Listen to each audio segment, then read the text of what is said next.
Non, sur les polémiques, sur l'arbitrage, déjà c'est toujours dommage d'aller dans, on va dire, dans ce chemin-là. Voilà.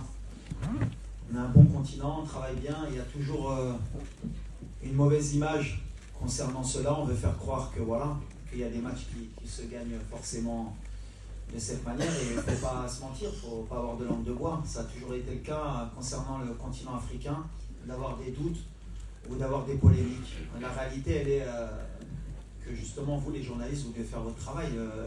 Un pénalty est sifflé d'une manière dans un match, il n'est pas sifflé d'une autre manière dans un match, une main est sifflée et pas sifflée. Moi, je regarde tous les matchs, puisqu'on a beaucoup de joueurs aussi qui jouent en Europe, c'est les mêmes polémiques partout, soit en Afrique ou en Europe. Juste on veut un peu agrandir cela sur notre continent. Moi, je serai toujours un défenseur du continent africain, et je partirai toujours avec l'idée que tout le monde essaye de faire de son bien.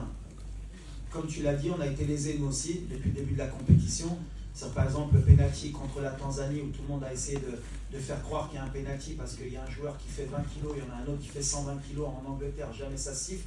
Mais quand Bilal Akhanous il est poussé dans la surface contre le Mali, il n'y a personne qui dit qu'il y a pénalty.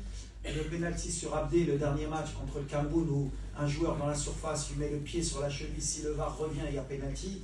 Le gardien qui sort sur Sebari et qui lui met les 2 points dans la tête, c'est pénalty. Mais comme par hasard, comme le Maroc est pays organisateur, mais bon, après j'ai l'habitude, hein, depuis la Coupe du Monde, on essaie de nous dévaloriser beaucoup de fois sur ce qu'on est en train de fournir.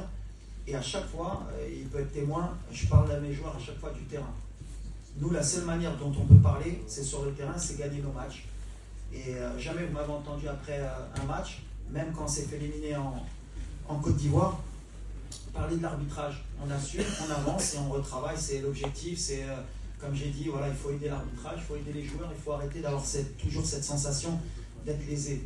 À un moment donné, comme j'ai dit, quand on bat le Cameroun, qu'il n'y a qu'un tir, il n'y a même pas un tir cadré dans le match, voilà, il faut à un moment donné revenir sur le principe que voilà, il y a une équipe qui a mérité de gagner, c'est tout. Et si c'était notre cas, je dirais à mes joueurs, on ne parlait pas, on se concentre sur le terrain et on espère que l'arbitrage sera à la hauteur demain pour les deux équipes, comme elle a été depuis le début de la compétition. Mais ça, après... Nous, on parle terrain, on parle football, je ne sais pas trop des choses que j'aime dire, mais tu l'as dit qu'on est une des équipes qui a été le plus lésée sur notre propre compétition à domicile. Et après, c'est une question de communication. Aujourd'hui, il y a des réseaux sociaux, il y a de la presse, et vous en faites ce que vous voulez. Il y en a qui vont être pro-Maroc, il y en a qui vont être anti-Maroc. Nous, l'essentiel, c'est de